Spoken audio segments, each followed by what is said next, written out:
you, Jan. I'm very happy to be here with you. Take maybe 20 minutes to introduce China's role in the Middle East. In fact, I will focus China's role in the changing Middle East, because in history maybe we take too much time to talk, and so focus on the recent development. And as you know, since spring 2011, the big change in Middle East. Now in China, most people don't call the Arab Spring, because nobody knows whether this is really spring or winter or something like that. So we call the changing Middle East, the big change in the Middle East. Then we will wait to see what will happen, who will come to power. And so I first introduce the influence on China-Middle East relations. Politically, I don't think there is really a very negative influence, because the relationship between China and this changing state, like Egypt, Tunisia, and Libya, and Yemen, maybe experience a certain degree of the instability in the short time, very short time. However, from the long-term perspective, the relationship would recover and maybe better. And in the last year, I remember the President Moshe visited China, and then the foreign minister Libya, foreign minister Tunisia, all visit China. And because basically China now has very good relations with all the Middle East countries, no matter the Arab, Jewish, Turkey, Iranian, and Muslim, Christian, and Sunni, Shia, Alawi, basically know on the non-ideological principle. So not really influenced by the changing very much. And in the near future, this relations will, I think, still keep very stable. And if you're interested, I will talk divided 4 parts: China-Arab relations, China-Iran relations. This is most people interested. But if I have time, we can also talk China-Israeli relations and China-Turkish relations. It's also a very interesting topic. So this is politically. More important, the influence is on the economic, trade, investment. And economic and trade cooperation is an important force driving forward the fast growth of Sino-Middle East relations in the past decade. I got the new statistics, and last year, China-Arab country, the trade reached $200 billion US dollars, 200 billion. It's a double in the past decade. Does not including China trade with Israel, with Turkey, with Iran. And most people always think about oil and gas. Yes, the petroleum and gas are exported to China in substantial amounts. But now more trade between China and Middle East is small products. I always mention the small city called Yiwu. If you're in Shanghai, you can drive to Yiwu maybe 3 hours. The Yiwu is a very special city. Now became the trade center between China and Middle East in the small city. About more than 20,000. Now people said 30,000 businessmen from Middle East, and 10 mosques. And the only small city, the foreign businessman can get landing visa. So every day they sent many containers. I have some of the Muslim friends in Yiwu. every day they send many containers through Shanghai, through Ningbo, or through some other port to the city Dubai. Dubai became the center in Middle East, mainly due to trade with China. 10, 15 years ago in Dubai, no Chinese, but now 200,000 Chinese. Prime Minister Wen Jiabao visited Dubai not long ago. He visited the Dragon City, the shopping mall, everywhere. Of course, many Chinese restaurants. Because Dubai is all the Chinese company set office there. Then they transshipped something made in China to other countries. For example, in Iraq, there is 3 million bicycle made in China. They use Chinese-made bicycle. This is very famous, called Yongjiu Fenghuang. 20 years ago, we used this in Shanghai, but in Shanghai now, all the bicycle is like a giant or something like that. But the bicycle made in China went to Middle East. Of course, the EU not only for Middle East. They provide everything to North America, to Europe. For example, the Christmas, the tree, or everything gifts. So in 2009, I remember when the financial crisis broke out, the order from North America and Europe declined, but from Middle East still increased. And also investment. Investment now became very prosperous. The Chinese company invest everywhere.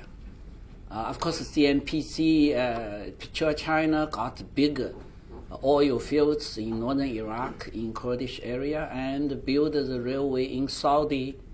And we were very surprised when the war broke out in Libya. We have to block back 36,000 Chinese. 36,000. Even for me, the specialist on Middle East studies, at that time I thought the more people it should be in Egypt, Algeria, not in Libya. But suddenly 36,000 people come back. And all this projects stand still.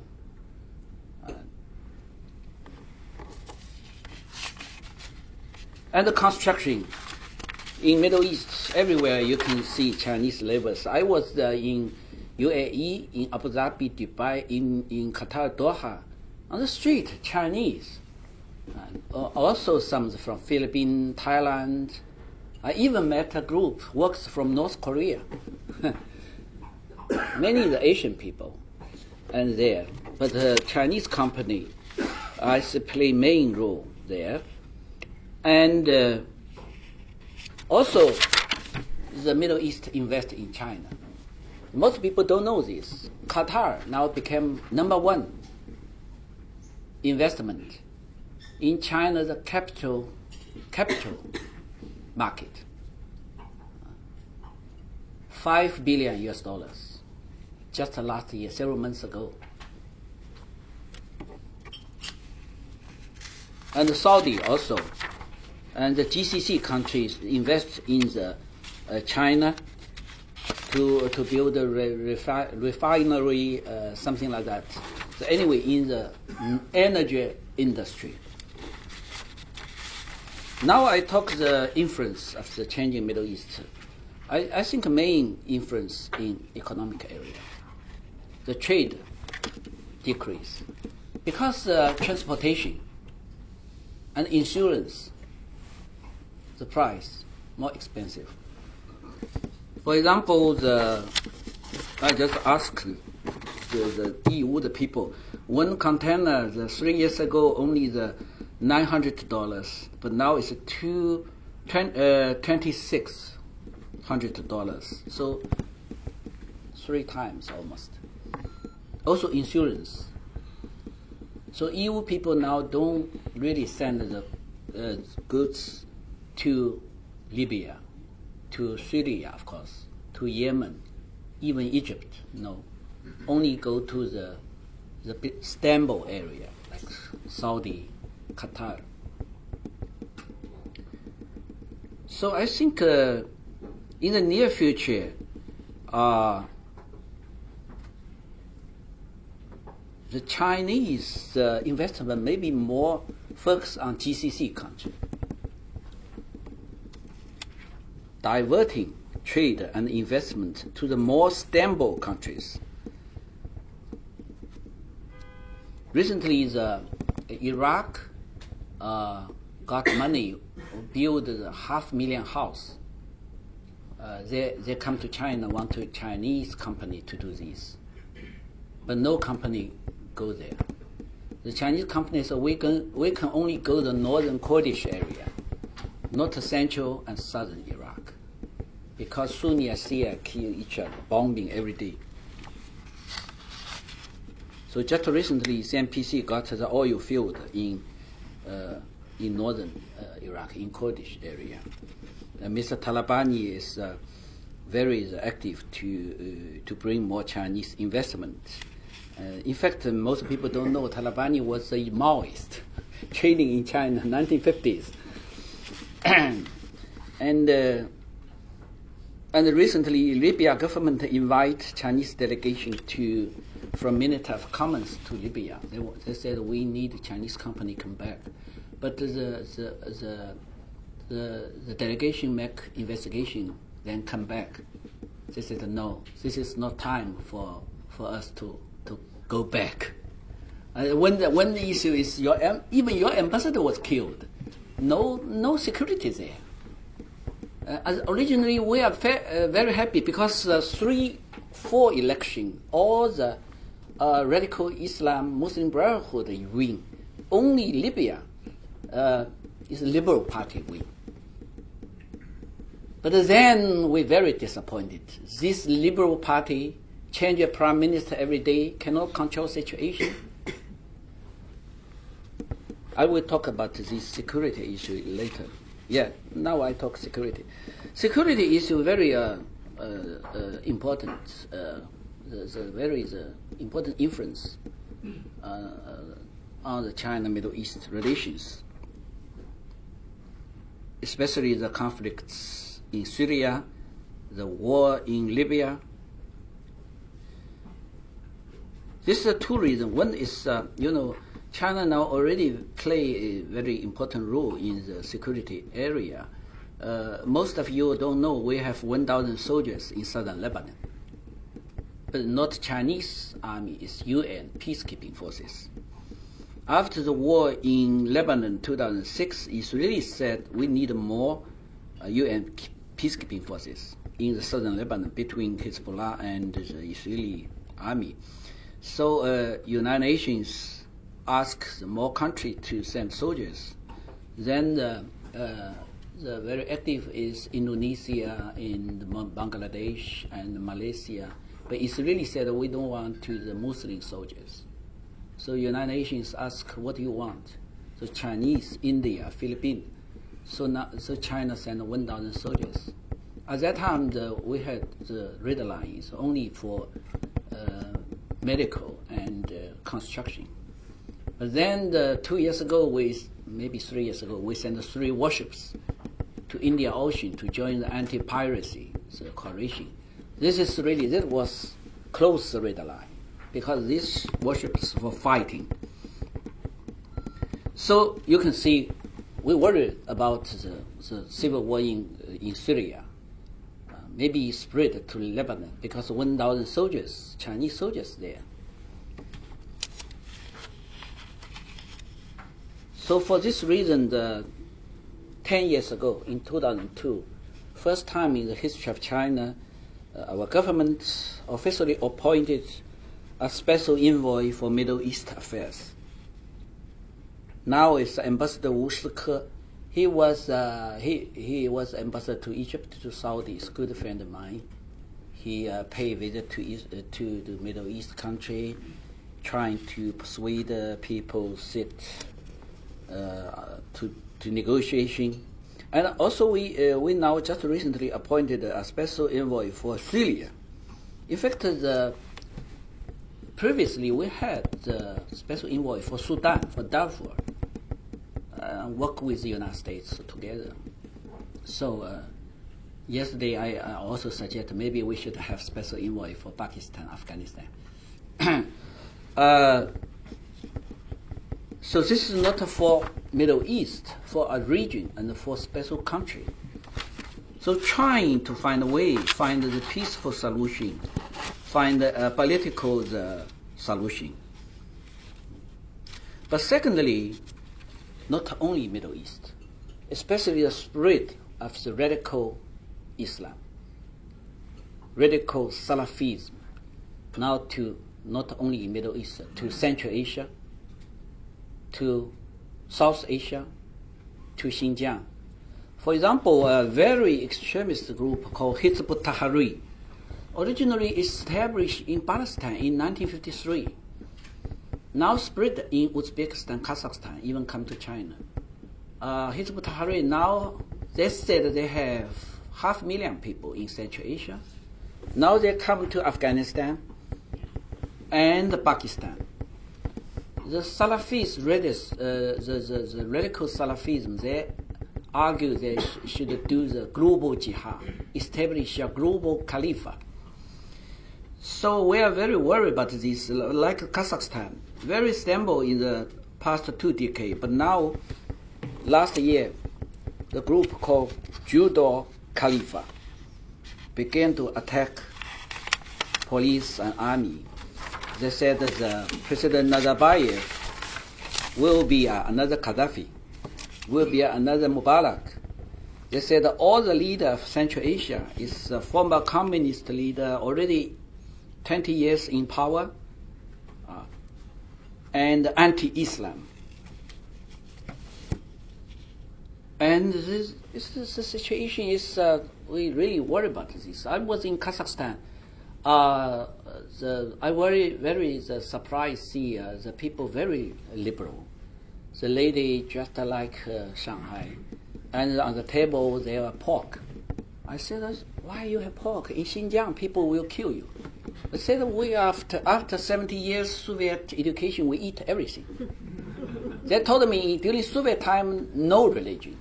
I understand this. I was in Israel recently. Israeli now said we have pork because 1 million Russian Jews come. And this very liberal, not very orthodox religions. But recently something changed, especially in Central Asia. A small group asked all the female taxis, ask all the young people this. So we cannot say this is not good, but this is, the people worry about this. The people don't like this radical Islam. But of course, I should say this is a difference between radical Salafism and the Salafist believer, Wahhabi believer. Saudi government, Qatar government, I have many friends there. They are really believe Wahhabi, Salafi philosophy. It's a religion. It's one of very orthodox group among the Sunni.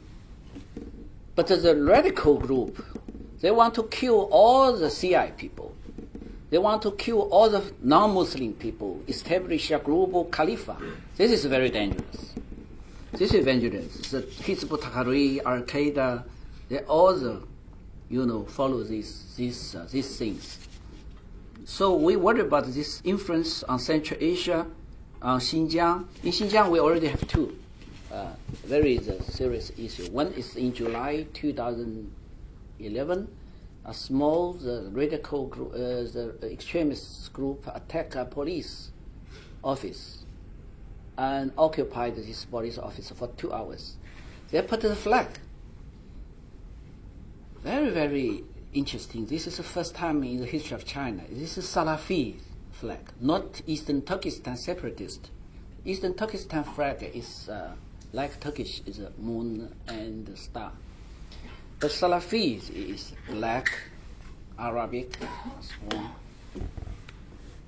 And not long ago, 6 people hijacked a plane. And when they failed, they were arrested ask them why you do this. They said, we want to join the jihad in Middle East. They don't want to do something in Xinjiang. They want to do something in Middle East. This is a really global jihad, the influenced by Salafis. So recently the rumor said that some Chinese joined the war in Syria. We don't find any the evidence, but it is not impossible. So this is the basic situation. I still have time. Okay. So now I talk something about China's the several hot issues. China-Arab relations. I just mentioned this, but people always ask why you vetoed the resolution about Syria. This is the differences between China and Russia. Russia mainly for interests, China mainly for principle. And Russia have the only navy base out from Soviet Union area, Tartus in Syria. And they have very huge weapons selling business. Or they have many people in Syria. I heard now they began to bring the people back, leave Syria. But China, we don't really, I check everything. We don't have a bigger investment. Even trade with Syria very small. We only have 300 students there. Now I think they're back to China. And but why we follow the Russia? Because the first reason, because Libya.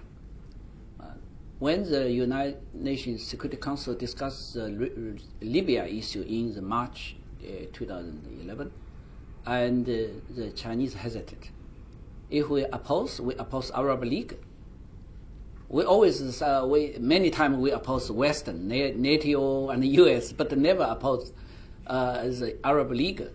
So finally, abstention. But now the Chinese people think we make mistake. The French, France, the UK use this resolution, bombing, kill the people, kill the Gaddafi.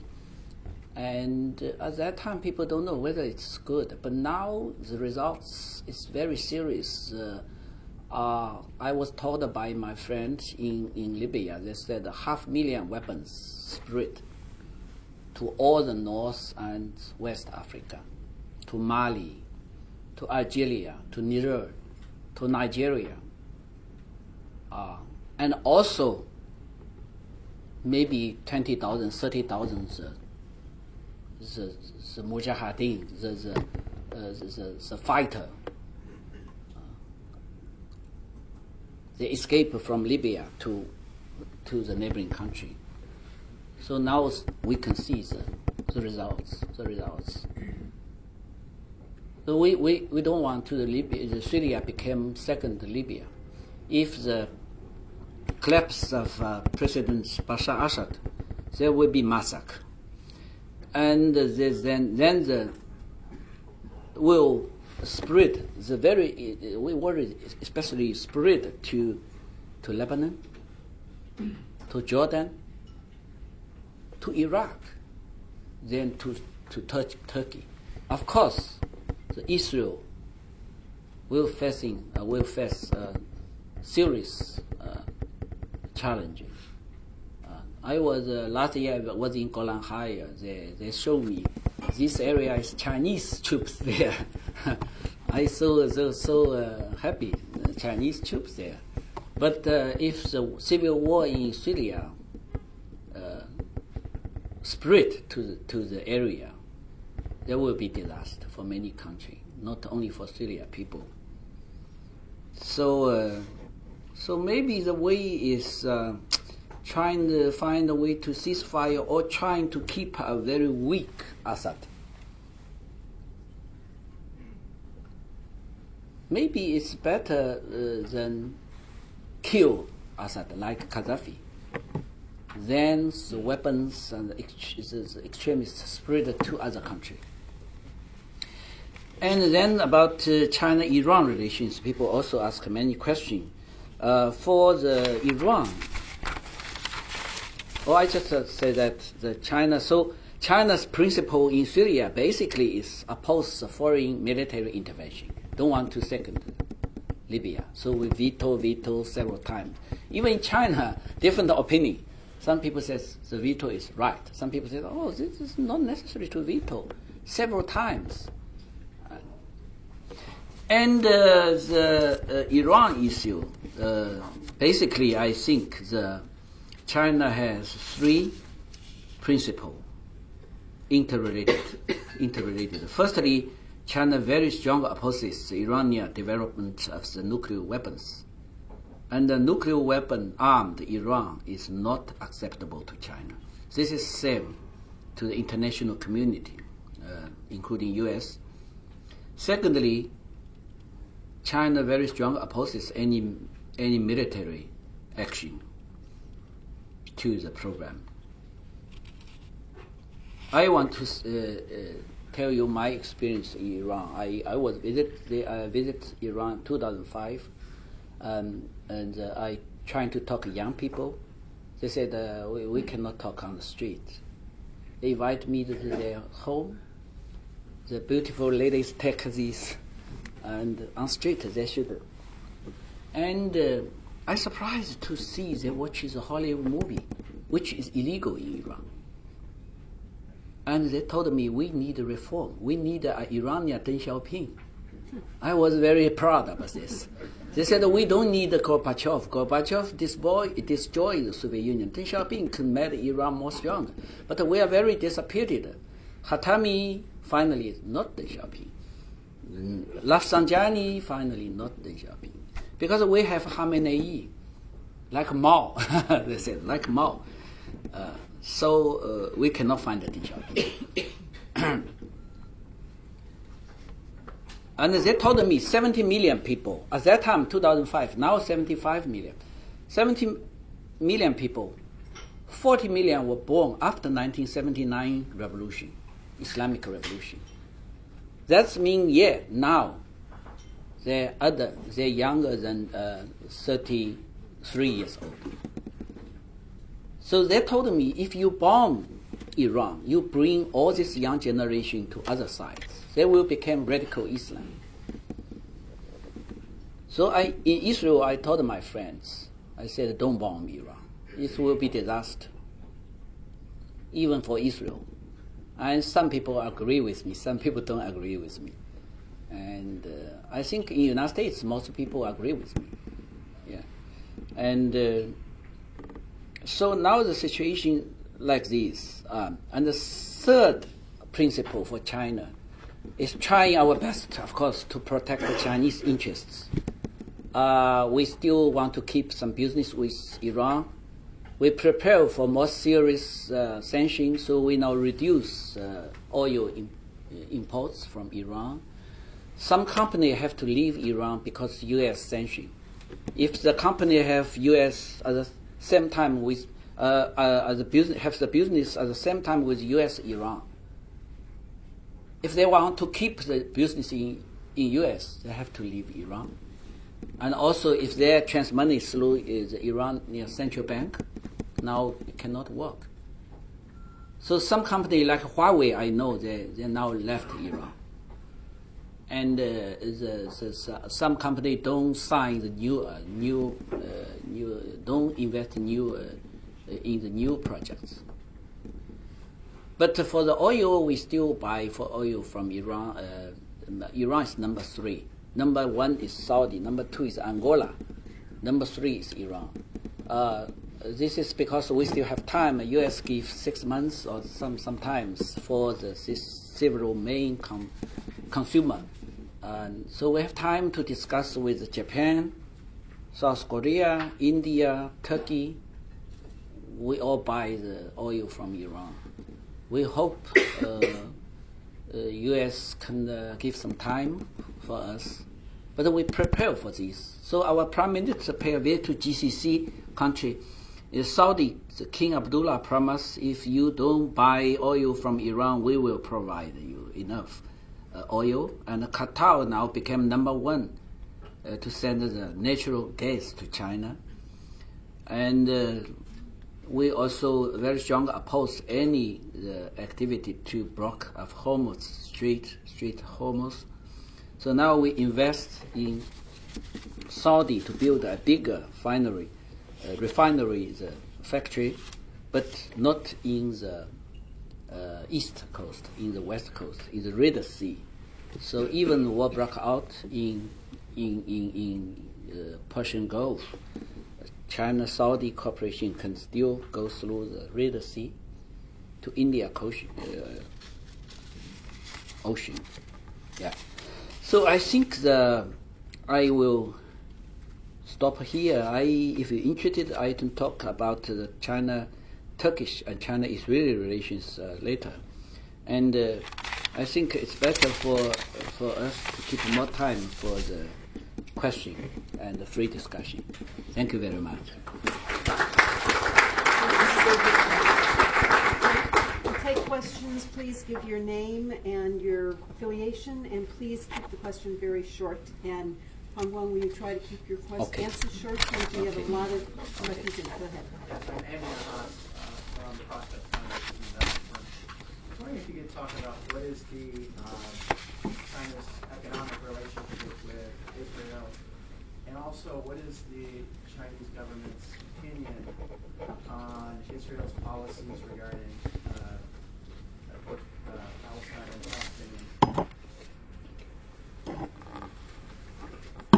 Okay. China-Israeli relations basically going very well. One reason is traditional friendship between Jewish people and Chinese people. Secondly, a lot of common things on the Judaism and Confucianism. Third, there's no any bilateral program. Even with China, Israel don't have the diplomatic relations in the more than 40 decades.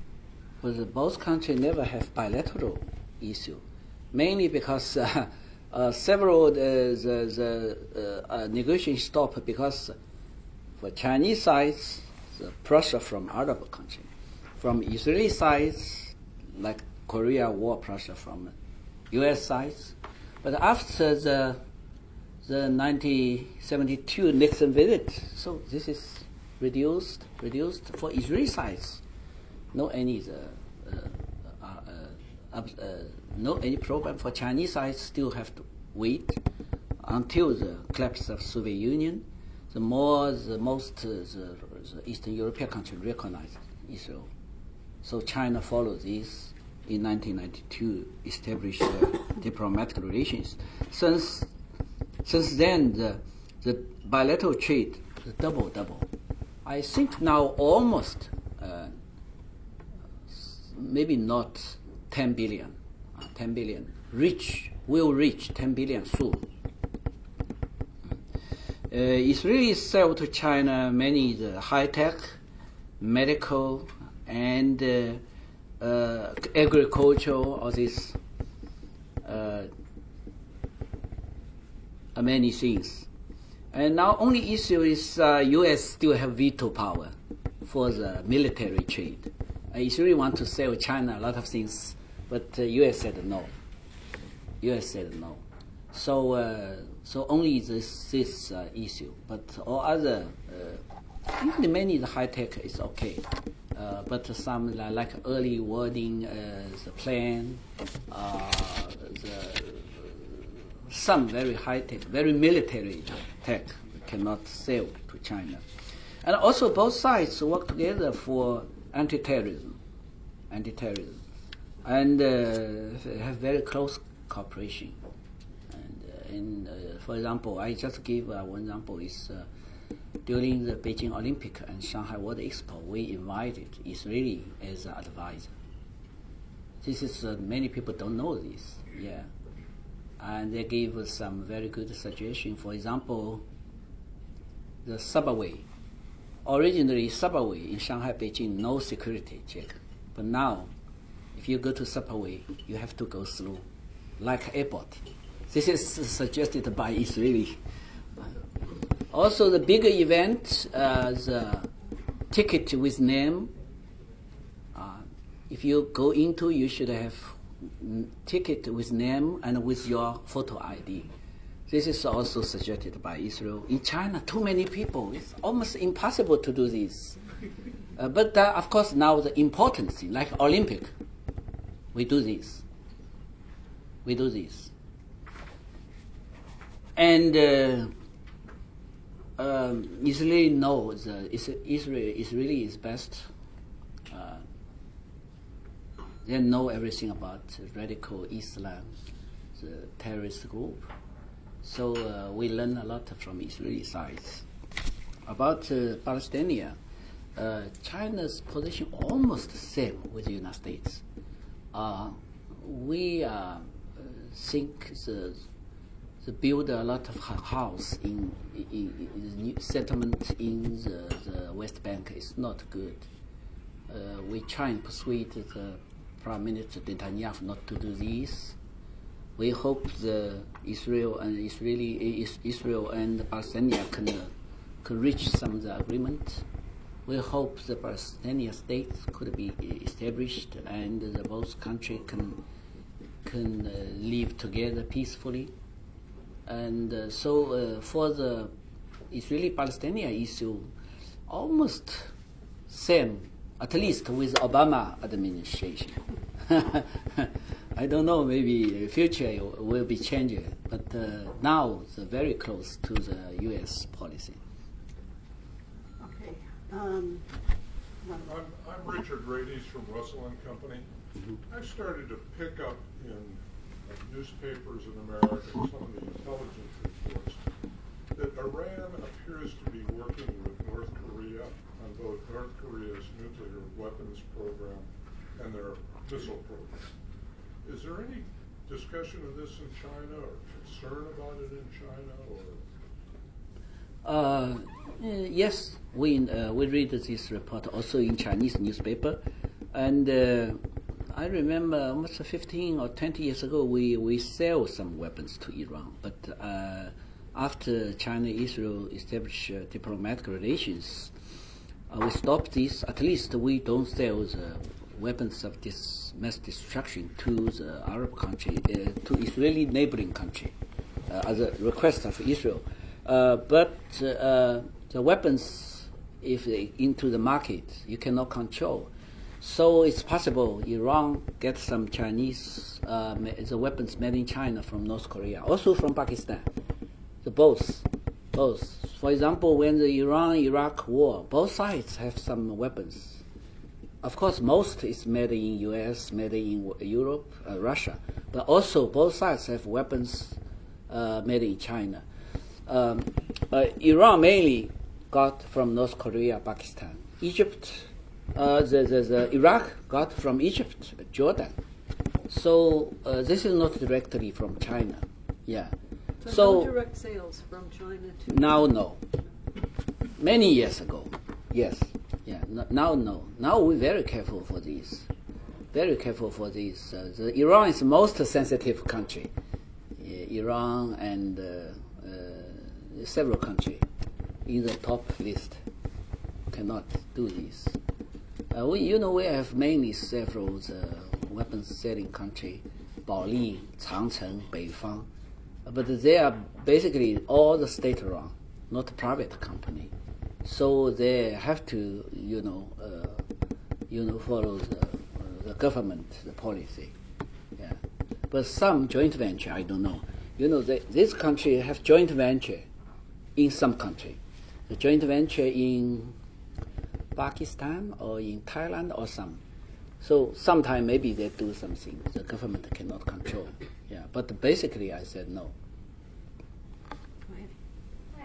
Hi.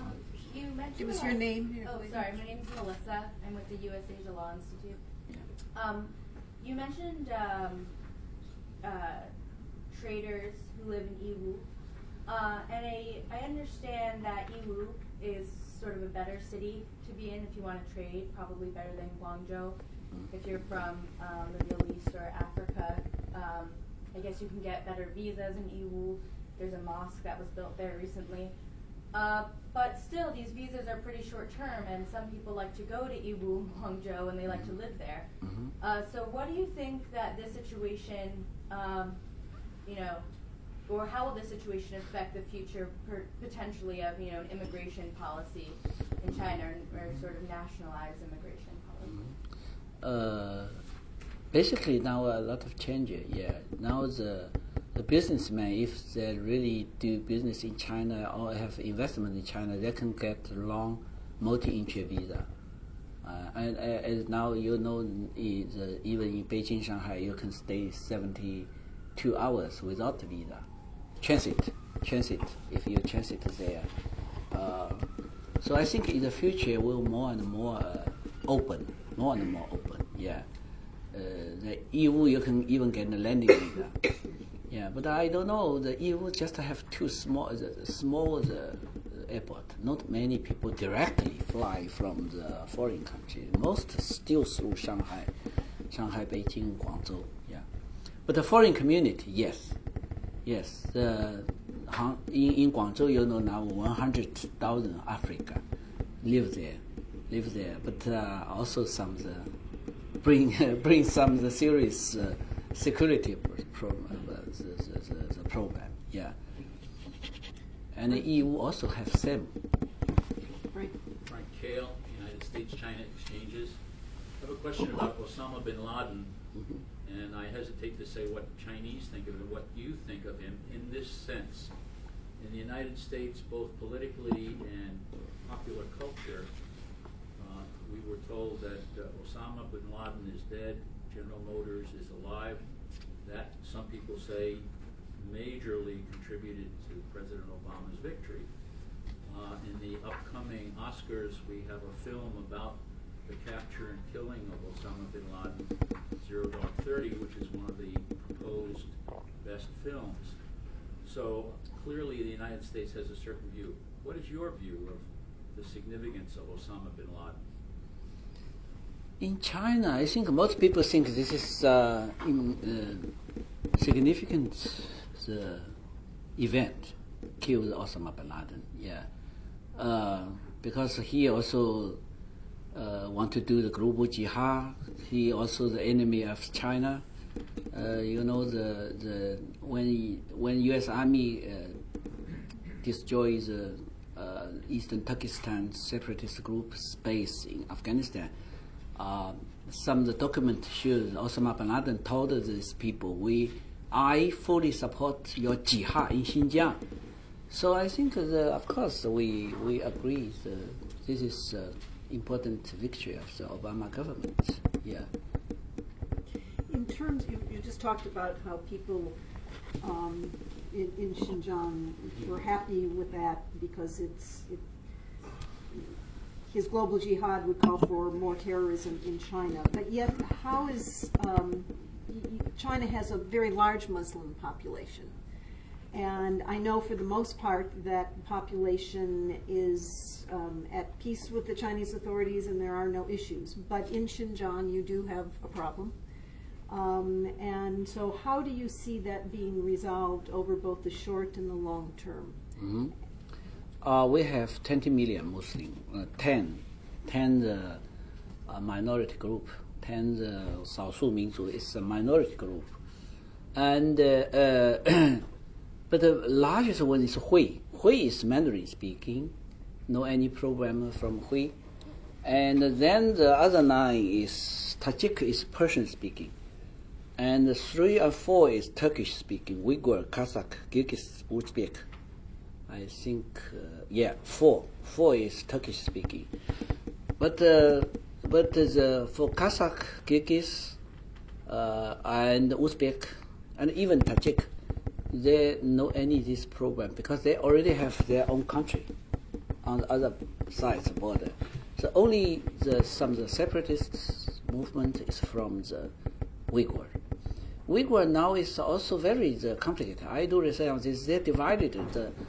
Now in the United States, World Uyghur Congress, the Mrs. Le Biya, they only want to do Uyghur. They don't want to call the Eastern Turkestan separatist movement, Islamic movement. But some people want to do pan-Turkism, all the Turkish people speaking together, something like that.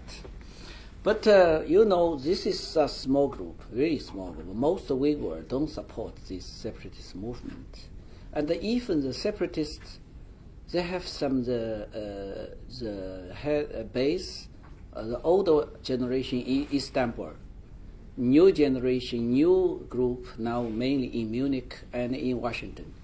But most people is not really want to do a terrorist attack. Terrorist attack. This is a small group now in the FATA area. This is between the Pakistan, Afghanistan, and near the Kashmir. This area is mainly the we call the main base for global terrorism, and all the people training there.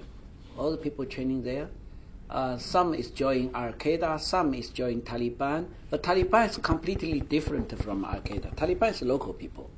They never attack the target out of Pakistan, Afghanistan. But Al Qaeda is different. International jihad. The member is international. The Al Qaeda in Afghanistan, there is people from the Chechnya, from Kosovo, from Africa now, and from the many Arab countries, Yemen, Saudi, Libya, even from China, the Uyghur. Only Uyghur, no other people there. So that's a situation. I come here mainly for the meeting, China-U.S. dialogue on Afghanistan, Pakistan. We both China, U.S. worry about the situation in Afghanistan and Pakistan. The central government very weak, cannot control the situation. If U.S. or NATO leave, people don't know what will happen. Maybe Taliban came to power, like Soviet army left. Immediately Taliban came to power. So this is the situation. This is a serious challenge to China, to U.S., also to the Central Asia country. Central Asia country now facing a very serious. They want to do the Central Asia Spring, not Arab Spring, Central Asia Spring. They are same Islam country. All the leaders very long time staying in the power, and old family rule, and also corruption. So maybe they want to another color revolution, regime change. So this is a situation. But in Xinjiang, basically, the situation is under the control. No serious program. Several small attacks. The people all come close the border from Afghanistan, Kashmir, Pakistan. So now we discuss with the Afghanistan government and the Pakistan government. We will do more close connection, cooperation to combat this close-border terrorist attack. But this is really small. The situation is can control very, very easily. Yes. Miranda Melcher from Yale University. I was wondering if you could speak briefly on China-Pakistan relations specifically. China-Pakistan relations is always good. In 1950, 1960, mainly because we have common enemy, India. But now the China-India relations also improved. So China now want to keep the balance, keep the good relationship with both sides. But of course, Pakistan not happy for this. But of course, Pakistan also say we don't oppose good relations between China and India. So China can play some role between India and Pakistan. But for China, more serious challenge is domestic situation in Pakistan. Originally, Pakistan is very moderate, the Muslim country. But since the General Zia Haq, he brought the radical, the Wahhabi, even Salafism into Pakistan. So in the past 2 decades, Pakistan became more and more radical you can see the Malala's case. The people want to, the girl want to education, Taliban shot her. So this is terrible things, impossible in other country. And so we worry about the situation, No matter who came to power, the politician in general, they basically will keep good relations with China. But both China and the United States want to stronger central government, not corruption government. But now the situation is not so. The central government is very weak. The election in Afghanistan, people said that even President Karzai win, he can only control 20% of the country. And in Pakistan, strange, the prime minister almost be arrested because corruption. So this is a very bad situation. But we cannot say you should do this, you should not do that. We trying our best to try and persuade them. We hope central government more strong. Yeah, even general in power. If they're strong, can control situation, not corruption, is okay. Pakistan always cool. Maybe 5 years, 6 years are cool.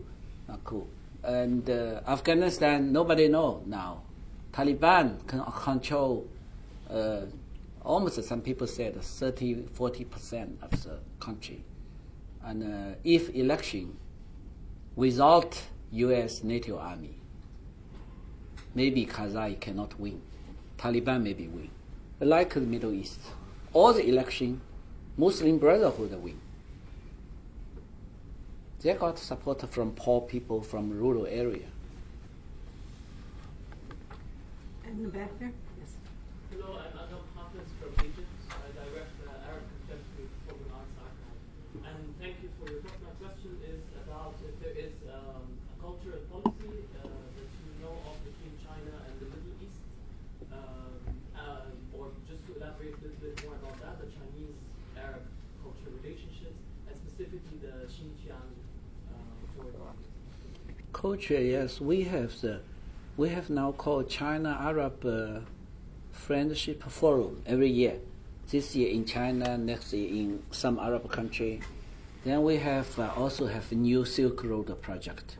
U.S. have new Silk Road project for the reconstruction after the U.S. NATO leave. That's, I think it's reasonable because 10 years war. You left, what do you leave for the Afghan people?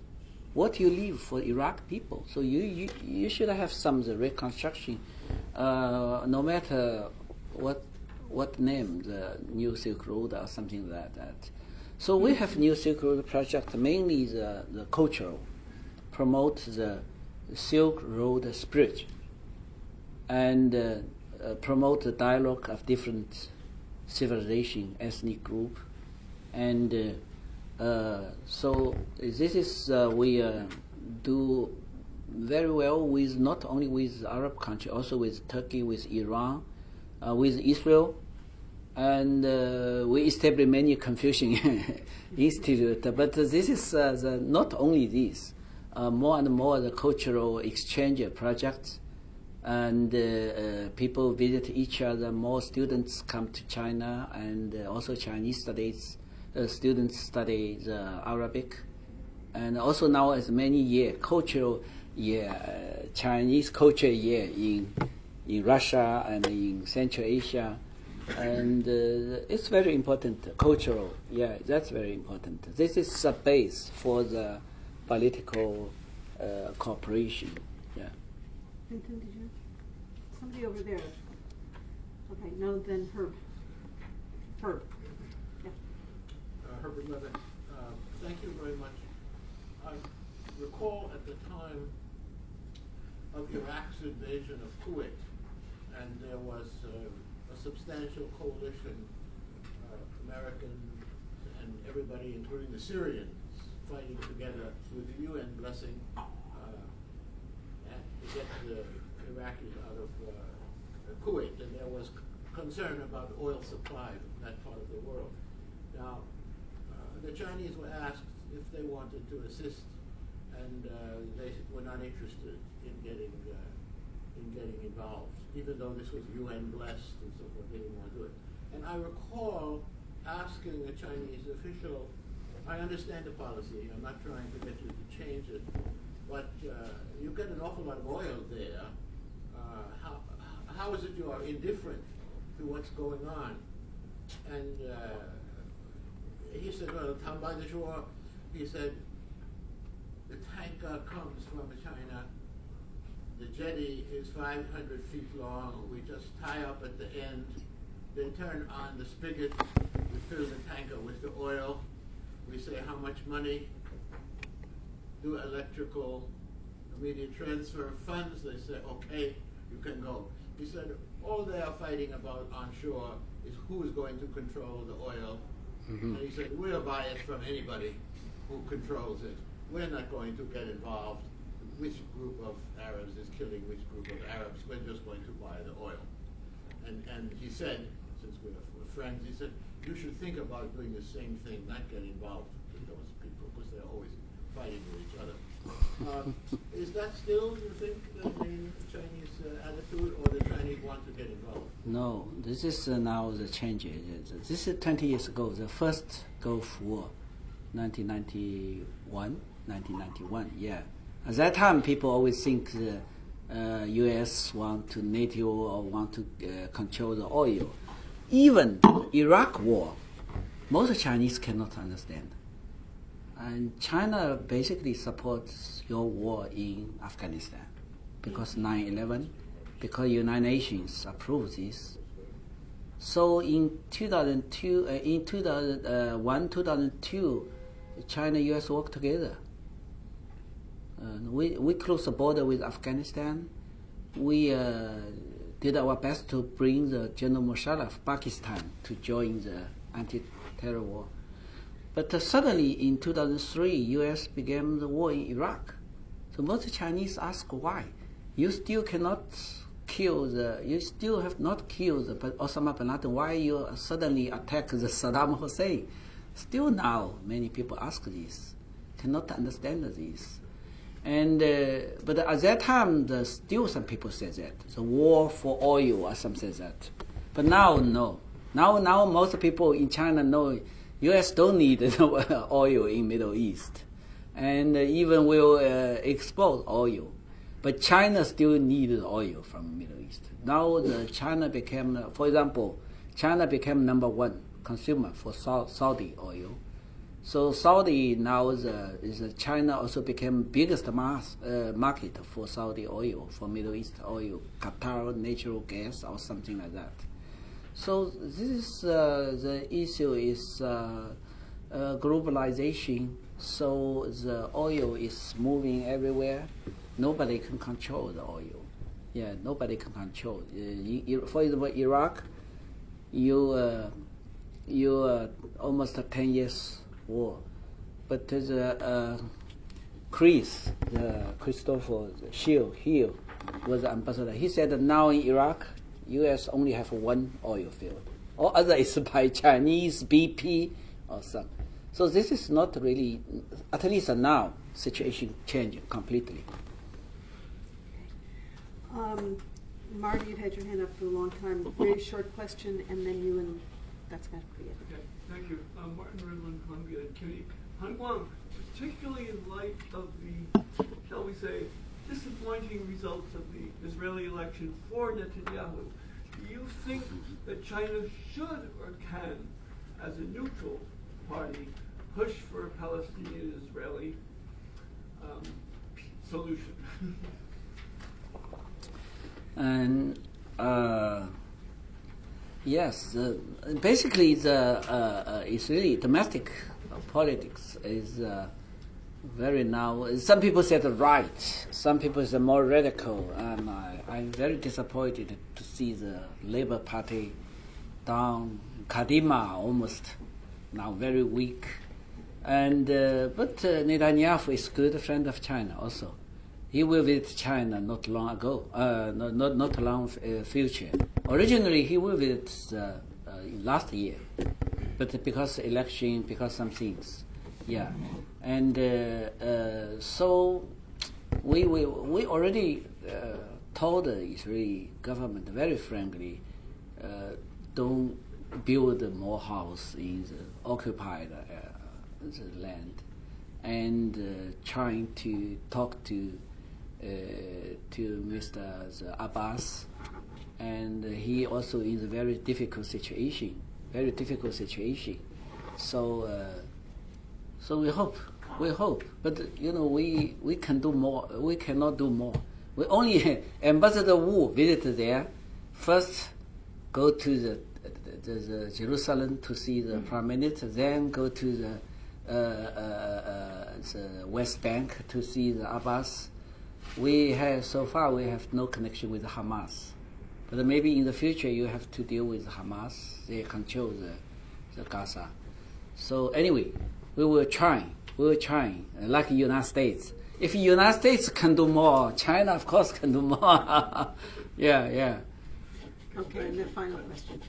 Ken Wasserman, what are some of the areas in the Mideast today that China's policies are most different from those of the United States? I think Iran something different, and Syria something different. Iran because we very strong support we call the United Nations sanction, but we don't support the unilateral sanction by U.S. We think this is only one country, but you have to prepare because many companies have business with U.S. And in Syria, the main difference is whether the precondition is Bashar Assad should go down.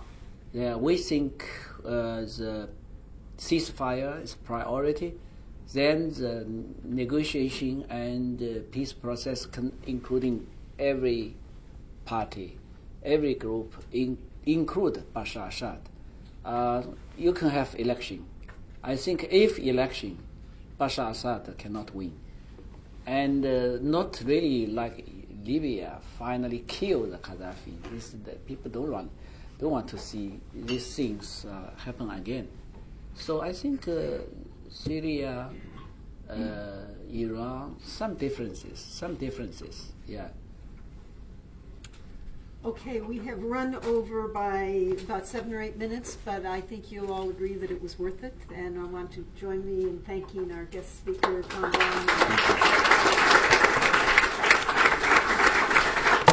Thank you. Thank you.